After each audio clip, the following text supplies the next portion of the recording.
to Moshe. I'm not even sure I used the right language, but we'll look at it and we'll figure out what the right language is. And then there's the Song of Songs. We read the Song of Songs on Shabbat of Pesach, right? On the Sabbath of Passover. So Song of Songs is this incredible love story. So it feels like at this point in Passover, it seems to be all about intimacy, right? Intimacy between these lovers in the Song of Songs that the rabbis understood as, the romance between God and the Israelites, and intimacy between God and Moshe and God and the Jewish people. So, what about this point in Passover, brings us to this moment of intimacy? So I was studying this morning with my favorite, I don't know if she's on or not,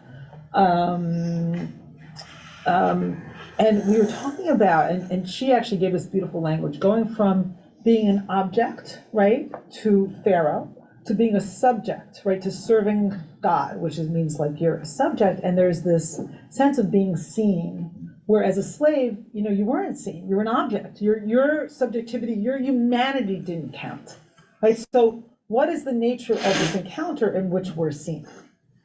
And what is the ambivalence about that relationship? So that's where I want to dive in today.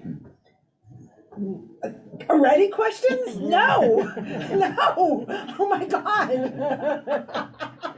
Nikki, I'm sorry. I'm just teasing. It's all right. I will hold. Okay, hold, because we only have till 9:30. I want to do a bunch of texts. If you can remember your comment, and then you're first online. Okay.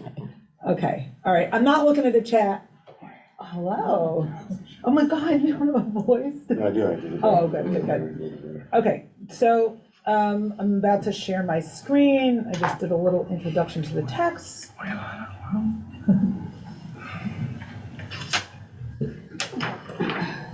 Okay, so here we are, the dance of intimacy, Shabbat Shel Pesach, Sabbath of Passover. We're going to dive right into Exodus 33. So as I said, this is the aftermath of the golden calf, right? This is the moment of rapprochement, right? Repairing the relationship, right? Moshe goes back up to the mountain, and I'm not sure if he's back up yet. Hold on a second. Yeah, I think he's back up already, and this is the conversation that God and Moshe have. I'll probably click off that. Click off that. Yeah, but then I have to click it off here. No, it worked. Okay, so here we go. Vayomer Moshe el Adonai. So Moshe says to God, Re'eh, look, Ata Omer Eli, you say to me, Ha'al et ha'am hazeh, lead these people forward, or raise these people up. But Ata, and you, Lo hodatani et asher tishlach, you have not made known to me who will go with me. Et asher tishlach imi, who will be going with me. Va'ata amarta, and you said, Yidaticha b'shem v'gam matzata chendi. I have singled you out by name, or I have known you by name. And note how the verb to know is repeated again and again. V'gam matzati chen beinecha, and you have indeed gained my favor. So I'm so struck by how Moshe is talking to God. Like, look, right? You told me, right? You did this. It's like, it's incredibly intimate, right? There's this, you can feel like there's this just sense of directness and familiarity that to me is like slightly shocking, right? How does one talk to God? Or how does Moshe talk to God?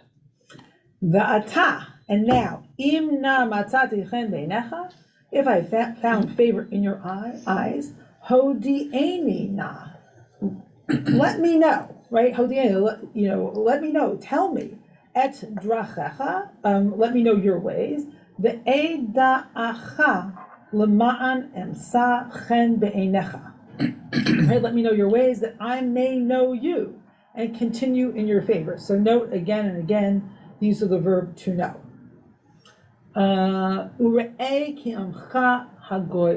Consider too that this nation is your people. So Moshe, and this is, Moshe's mission. It's not only about Moshe, it's about Moshe's people, right? It's like Moshe wants to make sure that God is connected to the people.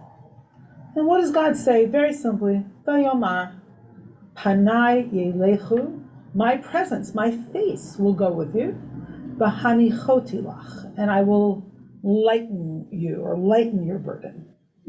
Vayomer elav. So no, like what strange move does Moshe make here, right? Vayomer elav im ein panecha holchim al talenu zeh. If your presence doesn't go with us, if your face doesn't go with us, don't take us up from here. So didn't God just say, my presence will go with you, my face will, and Moshe said, well, if you don't, I'm not going to send your presence, like forget the whole thing. So there's like a strange, almost disconnect, or Moshe seems to need assurance again and again. So look at the next verse, 15. Uvameh yivadeh eifo yivada. Again, that verb to know. Eifo ki matzati chen be'enecha. For how shall it be known that your people have gained your favor? Ani va'amacha, me and I and your nation. Halo b'lechtecha imanu. Unless you go with us. Like, how will we know that we have found favor in your eyes unless you go with us, right? Unless your presence goes with us. V'niflinu ani v'amcha mikol ha'am asher al pnei ha'adamah. So that we may be distinguished or kind of lifted up, your people and I, from every people on the face of the earth. Vayomer Adonai el Moshe. Gam et hadavar hazeh asher dibarta e'eseh. So God says to Moses, Yud Hei Vav Hei says to Moses, also this thing that you just said, I will do. Ki matzata chen be'enai, because you have found favor in my eyes. Ve'eda'acha b'shem, and I will know you by name. So God is again assuring Moshe that Moshe will be known and that God will do what Moshe is asking. Okay, so let's see what happens. Vayomer, verse 18. Vayomer, har'eni na et kvodecha. And Moshe says, and note that Moshe's name drops out here. So Moshe says, oh, let me behold your presence. Har'eni na et kvodecha. So it's in a sense like Moshe keeps pushing this. Right, whatever God's doing is not enough. Like it's almost like Moshe keeps like pushing his foot on the gas. Right, he's like more and more and more. And God says, "Vayomer, ani avir kol tuvi al panecha, v'karati b'shem Adonai lefanecha." I will pass all my goodness or all my stuff before you, and I will call. I'm just thinking about how to translate this. I will proclaim before you the name of Adonai before you. Lefanecha v'chanoti et asher achom. And I will be gracious to whom I am gracious to. V'richamti et asher arachem. And I will be compassionate to those who I want to be compassionate to.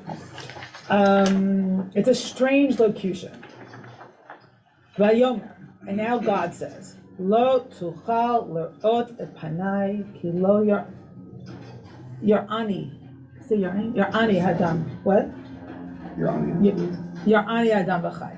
So God says, but you can't see my face because a human being can't see my face and survive. So finally, God sets a limit, right? Moshe keeps asking for more and more and more. God says, I will.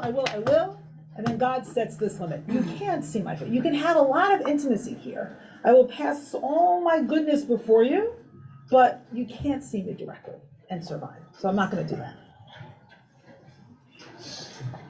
And God says, Vayomer Adonai, Hine makom iti, v'nitzavti al hatzor. V'nitzavta al hatzor. And God says, here's a place with me. It's like the sweetest, right? Like most intimate sort of, thing to say to Moshe. Here's a place with me. Here's a place with me. And you will stand here on the rock. B'haya ba'avor kvodi v'samticha b'nikrat hasur. And it will be, when my presence passes by, I will put you in a cleft of the rock. V'sakoti chapi alecha ad ovri. And I will shield you with my hand. So I will protect you from me, right? With my hand, with the palm of my hand until I pass by. So there's a strange kind of meaning here, right? Okay, we're going to have this intimacy, but it's dangerous. And when I pass by, I'm going to offer you protection from that very intimacy with me. V'hasiroti et kapai, ra'ita et achorai. And then when I take away my hand, you will see my back. Ufanai lo yera'u. And my front or my face, you will not see. So as far as you can get, Moshe, is my back. That's it. That's what you're going to see. But my front, that's not going to happen, because again, that's dangerous. Okay, we're going to do one more passage here, and then I will take comments. Just see if you have anything to say. I mean, the whole thing is just absolutely mysterious. The wordplay is just fantastic. It begins with Panai, and then at least it seems as though from the beginning of the negotiation, Moshe has got less than what he was given from the beginning. In the beginning, it's Panai Elechu v'nichosi lach, that I will give you my face. My face will go ahead, as they kind of translate it more, I guess, prosaically. And then by the end, he doesn't even have panim. He only has acharayim. He only has the back. Unless the meaning of the word panai has shifted a little bit. Because panai, my presence will go with you, and my face will go with you. But the panai, the face-to-face encounter, that's a different story. It could be, but then So it would be. it's a different context. But it's odd that it would use the light word that way and then Yes. change it in such a Yeah. in such a fantastic way. Yeah. Like, why would the text is so focused on the word panim and So focused. and chayin and. But going before the face, And going lifanai. before you, and the face-to-face, it's just different positionally. Right, so it's ironic. No, then it's ironic you're saying, because then panai in the first iterance it means actually the opposite. It means back. In other words, they were back to where we started from. As it Oh, were. that's interesting. About face. That's Like, interesting. it's About face. Yeah, it's like about It's about face. Yeah, so you like in the beginning, in what you're saying, panai yelechu, I'll go ahead of you, which Yes, means exactly. from the beginning, panim here means it's But opposite, God which can't- is right. behind. You'll see Right. me from behind. Right. And he says, no, don't go ahead, stay Right. with us. Right. Don't lead, just, don't walk in front of me, I may not follow. Well, I think Moshe wants both. I think Moshe wants it all. Right? He's trying to really get to the heart of intimacy, and God draws a line. That draws the line. Okay, let's go on. Vayomar Adonai el Moshe, psol lecha shnei luchot avanim karishonim, v'katati al luchot et hadvarim asher hayu al luchot harishonim asher at shibarta. So there's so much to say about this. We're not going to say a lot about it, but carve 2 tablets of stone like the first, and I will inscribe upon the tablets the words that were on the first tablet, which you shattered, right? Yeah. You shattered. So that breaking and that repetition, right? This taking us back to the moment, which is the same but different, is crucial here. V'heyeh nachon laboker v'alita baboker el har Sinai v'nitzavta li sham al rosh hahar. Be ready by morning, in the morning come up to Mount Sinai and present yourself to me on the top of the mountain. The ish lo ya'le imach v'gam ish al yerah b'chol hahar gam hatzon v'habakar al yeru el mu hahar hahu. No one else shall come up with you, no one else shall be seen anywhere on the mountain, neither shall the flocks and the herds graze at the foot of this mountain. So this is not a national event. This is just an intimate event between Moshe and God. ויפסול שני לוחות אבנים כראשונים, וישכם משה בבוקר, ויעל אל הר סיני, כאשר ציווה אדוני אותו, ויקח בידו שני לוחות אבנים. So Moshe carved 2 tablets of stone like the first, and early in the morning, and note that the first time God carved the 2 tablets of stone, so this is different, right? This is more of a human-divine partnership. And early in the morning, he went up on Mount Sinai as God had commanded him, taking the 2 stone tablets with him. Vayered Adonai be'anan, and God came down in a cloud. Vayitziat sev imo sham, and he stood there with him. Again, that sort of sweet sense of intimacy. Vayikra b'shem Adonai.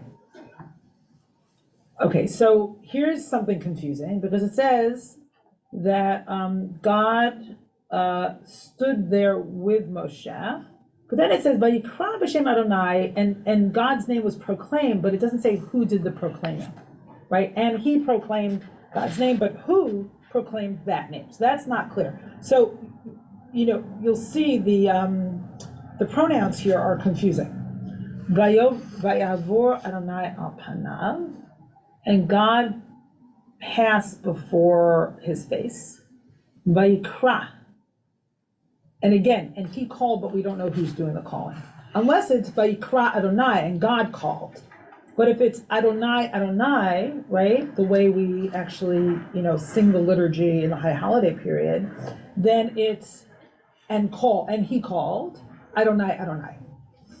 El Rachum, God of compassion, V'chanun, graciousness, Erech Apayim, doesn't get angry quickly, or literally like long of nose. V'rav chesed ve'emet, abounding in kindness, chesed with faithfulness. Well, actually, v'rav chesed ve'emet, emet is truth. So that's an interesting word because it's a little bit different than the others, right? Patience, compassion, grace, and then suddenly truth. Notzer chesed la'alafim, extending kindness to the 1000th generation. Noseh avon v'fasha, forgiving iniquity, v'chata'a, transgression, v'nakeh lo yinakeh. Okay, so forgiving and yet not forgiving, or not remitting all punishment. Poked avon avot al banim v'al b'nei banim al shlishim v'al rebeim. Visiting the iniquity of parents upon children, children's children upon the 3rd and 4th generation. So extending kindness to the 1000th, and extending sin or visiting iniquity to the 3rd and 4th generation. So there's a big difference between the two. And we read this and we say like, oh my God, this is so disturbing. Why would the sins of the parents be visited on the children, right? From generation to generation. Why would that be? So I want to say two things about that. One thing I learned from Professor Alan Mintz, whose memory should be a blessing, that if you know what God has done till now, God wants to sin happens, like with Noah, right, and Noah's generation, and God wants to wipe out everybody, right? And here with the golden calf, also, thousands of people are killed. So there's something about, and then God tells Moshe, right, I want to destroy everybody and start again with you. So that impulse to destroy and start from the beginning, right? Professor Alan Mintz said that this is a corrective on that. Instead of destroying everybody and punishing everybody in one fell swoop, he said there's this generational mechanism. You're going to carry sin from generation to generation instead of being destroyed all at once. So in a way, I know this reads very disturbing, in a way this is God's commitment to the future. And the other thing I want to say about this is that, anyone who has parents and also then sees that sort of, those patterns with children, understands that this is something that happens to human beings. We pass things on from generation to generation. Hopefully there's a generation that kind of stops and repairs, or maybe a few generations that stop and repair. But this happens over many generations, right? And we understand that there's something also genetic about this transmission. Okay. I want to say one more thing about this, and I'm going to open it up. So I'm going to look at, I want to say actually two more things. Note Moshe's response to this, which is just amazing. So in the next section, verse 8 in chapter 34, Vayimaher Moshe b'yikod artza v'yishtachu. So Moshe bows low to the ground in homage. Vayomer, im na matzati chen be'einecha, Adonai yelech na, Adonai b'kerbenu. Ki am kshe oravhu v'salachta la'avonenu u'lechatotenu u'nechaltanu. So he says, if I've gained your favor, oh my Lord, pray, let my Lord go in our midst, even though this is a stiff-necked people. Pardon our iniquity, our sin, and take us for your own. So Moshe seems like not really assured yet, despite everything. Despite the fact that God said a number of times, I will go with you. And despite this incredible, mystical, moment of union. So Moshe's still insecure. So what's going on there? So, and the other thing I want to share with you is Rosh Hashanah 17. So the interpretation of what happens here by the Gemara, by the Talmud. So here's their comment. Vayavor Hashem al panav vayikra, and this is the commentary on God passing before him and reciting the 13 attributes. Amar Rabbi Yochanan, ilmale mikra katuv yifshar le'omro. So, in other words, if this wasn't written explicitly in the Torah, it couldn't possibly be. How could Hashem really pass before Moshe? So, Rabbi Yochanan is saying that's not possible. That much encounter, that much connection and contact is not possible. So instead, how do we read it? Milamed shenit atef hakadosh baruch hu kishalich sibor. So it teaches, rather, these words come to teach that God wrapped God's self in a talit, right? Like a leader of prayer in a community. V'her'a lo Moshe seder tefillah, and show to Moshe the way of the tefillah, the order of the tefillah. Amar lo, and he said to Moshe, Kol zman sheYisrael chotin, every time that Israel sins, ya'asu lefanai keseder hazeh, v'ani mochel lahem. Every time Israel sins, they should recite these 13 midot, right? In a community with a prayer leader, and I will forgive them. And one of the interesting things here is that the Gemara uses the word ya'asu lefanai. You shall do this. You shall do this order before me. Not recite these, but do it. Which makes me think, and especially because of how we practice it until this day, that these 13 midot and their recitation is it's almost of an incantation. It's kind of a mantra, right? We recite these and they affect forgiveness. It's not something we say, it's something we do, right? So this sort of, what comes out of the relationship between Moshe and God, like those words, are for us a tool of forgiveness. Or tool to gain forgiveness until this day. Okay, so that's what I want to share with you about Moshe and God and the intimacy and the sort of the insecurity around intimacy with God that Moshe has, and God's response, and God's generous response and yet limited response. It has to be like perforce limited, otherwise Moshe's life is in danger. And again, we started with, why are we reading this on Pesach? What is this intimacy at this moment in Pesach, right? And on the day that we read Song of Songs, right? That beautiful love story, those love songs between a man and a woman that the rabbis read as the love song or the romance between God and the Israelites. Okay, now I'm opening it up. I'm going to stop my share, and I know Nikki was online. I just want to check in with my colleague first and see if you want to add anything. No, I'm also going to go up to get ready for it, but there's a lot here. I think that it's obvious that first of all, I just want to move from back to forward. So from Notzer Chesed, from the whole idea of multi-generational sin, it's clear that the tradition already had a problem with it. Not just like all of us here sitting with it also have a problem. But already by the time Ezekiel had a problem with it. So Ezekiel, within the Torah itself, within the codified Tanakh, right, there is already an amendment. Even already within Deuteronomy. Within Deuteronomy, right. and then later in Ezekiel, for sure, right. It completely eradicates. It completely eradicates this and says that it's not functional in that way, and then it's reread in the way that you reread it, in later generations. So it's kind of like, to read it this way is, of course, to come up against an ethical and moral problem, and then the tradition does a good job of amending it in a good way. And also how you parse this is also really beautiful, because the tradition parses it. So we say Vinake as the last of the 13, right? Like the question of what are the 13 names is itself a question. Like how, right. What you said, right. Is it Adonai Adonai, is it right. Vayikra Adonai? And then, so the tradition also softens it by saying the phrase Vinake lo yinake, that God will not cleanse, is we end it Vinake, right? We know that in the way that we recite it in the synagogue. So there's a way that later traditions already were in dialogue with making sure that the maximalist position of God's compassion is expressed through this moment. And I also love the Gemara in Rosh Hashanah that says, there's a certain tension between what the text is saying and our theology. Exactly. So Rabbi Yochanan is saying, right. Our theology doesn't allow for a God who puts on a talit and shows us how to pray. But he wants to read this as as Moshe and God are having a moment of teacher-studenting, and he's mentoring him and saying, it's not just for you, Moshe.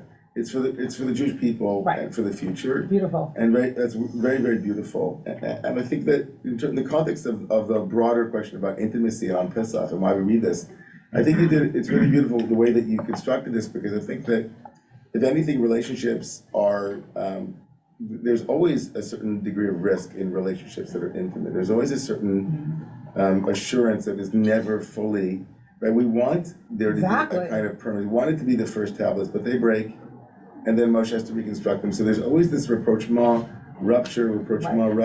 And you're never really assured. Do you ever really know? Like, how do you ever know, right? Yeah. And it's almost like there's almost a desire for Moshe, who knows that, that he won't, like he'll be the one who kind of has to step off the scene, but he wants to make sure that God doesn't step off the scene as well. And so there's that. A kind of subtext here. Moshe is not going to go into land. He doesn't know that yet. But anyway, so why does it happen on Pesach? We're going to get to share Shirim, which is like the beginnings were so full of promise, and it's not always going to be like that. It's like we read about the broken tablets because it might be nice at Pesach time, but by the time we get a little later, it's like it'd be so great. So it's almost a reminder of the broken glass under the chuppah, that there's going to be difficult things. It gives us a mechanism for going forward when things shatter. And assures us, so to speak, as much as possible of a kind of intimacy going forward. Yeah. Thank you. Okay, so we're not gonna get to everybody today because we have to end by a few minutes before 9:30. So Nikki, Paul, Tomas in the room, and then I'm gonna get to people on Zoom. Yeah, I originally had a comment about the Song of Songs. It's also a spring song, and there's definitely a springtime connection. And so on. But about this, this is coming maybe from a secular point of view, but it is, I'm of the opinion, and I've read others of the opinion, that the nature of the Jewish God does change and evolve. For sure. In the generations. And here I think, excuse me, he's a badass, I never understand, is that good or bad? A badass? Yeah. Well. Is badass good or bad? There's a YouTube video about a guy who has a whole, tip of the Asperg, like lots of ass. Onto the second and third generations is, it's harsh. He's a harsh parent. That's what you're saying. He's a parent, but he's a harsh parent. I mean, I can go with that because it changes later in the other books. So, I can't. I don't want to forgive him for this, or I have to accept it, but I don't. So there's forgiveness of God for the Jewish people, for the golden path, but you don't want to forgive God. It's a harsh proclamation. Okay, it is harsh. I have more of a problem with the reality of it than what God's doing here. What was the harsh part? I just missed the harsh part. The harsh part is that God visits the sins of the parents on the children. It's very real. That piece of it. Yeah, that piece of it. Yeah, it's very true. And it's true. But it's harsh. All right, I'm going to move on. Thank you, Nikki. Okay, Paul. Well, the stance of intimacy in the first passages that we looked at, it's heartbreakingly human. And really it reminds me of, for those people who have or know that these days, when two people come together and they haven't been sexually intimate, there are these rules of consent. And it really sounds like they're going through this protocol of consent. Moses has his needs, and then God actually realizes that he's the more powerful in the couple, and he's saying, well, I will protect you, I will shield you, I will use my hand. And that really, for me, is the foundation of the Song of Songs, that we can believe that the relationship between us and God is intimate. Beautiful, thank you. Tomas. Just of what you were saying, instead of severe, you could say rigorous. And that's a word that's maybe a little more sustainable, and it's still badass, but maybe just two quick thoughts on intimacy. The first is in terms of face to face versus back to front. That if this is very associative, but if you're on a particular type of date in a particular kind of place, which is in Paris, at a classic cafe, which is the best place in the world to have a date, the most romantic setting of all, the skillful waiter, if he recognizes that you're on this date, he will not seat you face to face with your partner like you're playing a chess game. He will seat you side to side, shoulder to shoulder, at the edge of the room, on the bench, and they'll leave the table, the chairs opposite, unoccupied. And so the ultimate intimacy is not necessarily looking at each other, interrogating each other. It's the shared gaze, shoulder to shoulder, picking up that idea, don't go in front because I may not be behind you. Great observation. And that's the most, and I've been on such a date, thank God. I was going to ask you, were you a waiter or were you on the date? Bittersweetly, I was on the date, but I recognize the cultural wisdom. Because shoulder to shoulder, you share the world, as well as sharing each other's gaze. And there's this kind of let's look at the problem together attitude that's just in this embodied position. And I think it could apply to more than just a French cafe. But it's radically intimate, even though you're not seeing each other's eyes.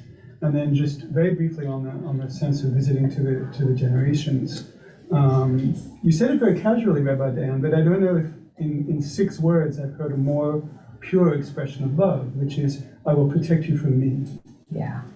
Because it's easy to say, beloved, or my child, I will protect you from the world. Because I will just insert myself between you and the world, and I will be your shield and your sword, and your back, and your, it's just, again, very embodied. There I am between you and the peril. It reminds me of Rilke's,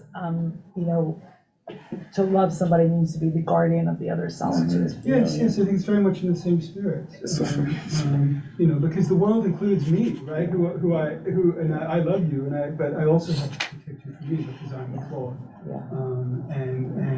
And how do I project another shield, another persona that is protective while sustaining the intimacy? Yeah, I certainly haven't figured that out, but I've heard no pure expression of what love is than those 6 words you just threw into the Did you also know that Rilke, so it was so funny to use Rilke because I was going to respond, Rilke literally has a poem in the same series on marriage where he says the point of a good marriage is not to collapse into one another, but to stand shoulder to shoulder looking out at a shared horizon. Wow.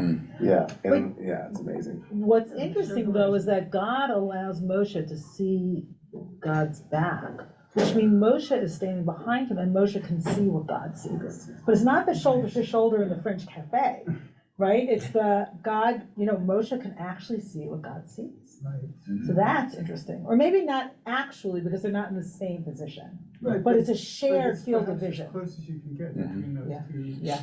And he catches him as he leaves. Like there's something about intimacy that they can't. It's God's moving. Like as God's moving, he sees God's back. So, they don't move together. Moshe stays there. Yeah, we can do a lot with this spatially. Yeah. Okay, so I'm going to go to Jay and Mel who are waiting, and I don't know if we're going to have time for any other comments. So Jay and Mel. Continuing Paul and Tomas's issue of evidence of intimacy and the whole issue also of passing, I've always thought of the latter as almost like a wind tunnel. You can't see the phenomenon directly, but you can get it through the movement. So that's sort of another metaphor that's worked for me in that passage. But on this dance of intimacy, it seems to me that's what's going on here is a negotiation as well as a bounding, a limitation of that intimacy. So that's interesting to think about in terms of our own relationships, et cetera. But I'm wondering, how does that compare with Song of Songs? In other words, is Song of Songs a continuation of this issue of negotiation and boundaries, or is it like a corrective? Yeah, great question. I'm going to end with that in a second. So I'm just going to do Mel and Song of Songs.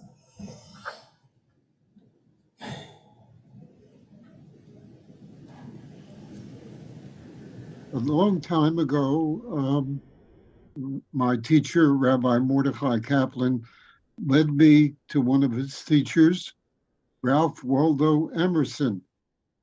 And I started to read Emerson. I got knee deep in Emerson and I had trouble getting out. I read essays and I also read sermons of Emerson. And Emerson commented on this verse that Rabbi Diane commented on, Ki lo yireh panai v'chai, lo yareni ha'adam v'chai, that God says you cannot see my face and live. And Emerson said that the essence of God was truth. And so what this verse tells us, and what God says, is we cannot face the truth and live. And that was explained to me further and elaborated in a book called The Senses of Walden by Stanley Cavell, who says we crave reality, but we cannot stomach it. We crave reality, but we cannot stomach it. And that verse, Lo Yareni Adam V'chai, is to me one of the most powerful verses in the Torah. And we try to face the truth, but it's dangerous. Yeah, that's a great translation of this for us. Like, what's our connection to reality, and how much reality can we take? So I'm going to end with a couple of things from Shir HaShirim, and then we're going to close.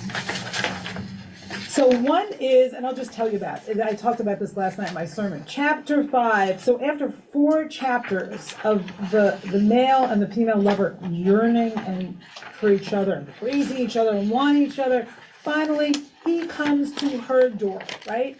She's sleeping. Ani yeshena v'libi er. I am asleep, but my heart is awake. Kol dodi dofek. And suddenly he's at the door. He's knocking. And what happens? She goes, my feet are dirty. I took my robe off already. Am I going to get up again and answer the door? She hesitates, right? Like, am I going to get my feet dirty? She doesn't go answer the door. And she skips a few minutes, and then she goes to the door. He's gone. So there's that ambivalence again. Dating. And then there's one more. He's here. I was studying this morning with my chavruta, and it says, hold on, let's find it. Verse 5, this is, perfectly illustrative of what Mel just said. Hasebi einayach minegdi shehem hirhivuni. So turn your eyes away from me, for they overwhelm me. So Sharon and I were looking up this word this morning, and there's something about fear in this, right? It's like, it's too much for me, right? Turn your eye, I can't take it. So I think, the question is, to go to Mel, right? Where is that? How much, sorry, that's chapter 5, verse 5. Bless you. How much intimacy can we take with one another, with God, with reality? How much of the truth can we take? And then just this last verse, chapter 6, verse 10. Ni zot hanishkefa kamoshachar. Who is she that shines through like the door, right? What is this light that we are witnessing here? Right? What is this light? What is this love? Chavana barak chama ayuma kanigdalot. Beautiful as the moon, radiant as a sun, awesome as bannered hosts. So I want to leave us with not only intimacy and the fear of intimacy, but the mystery and the beauty and the brilliance. And how much of that, do we have the capacity to sort of take that in, to take it? So I want to bless us all the Shabbat of Pesach with expanded capacity to meet reality, to meet the divine, and to meet our beloved. Shabbat Shalom. Shabbat Shalom.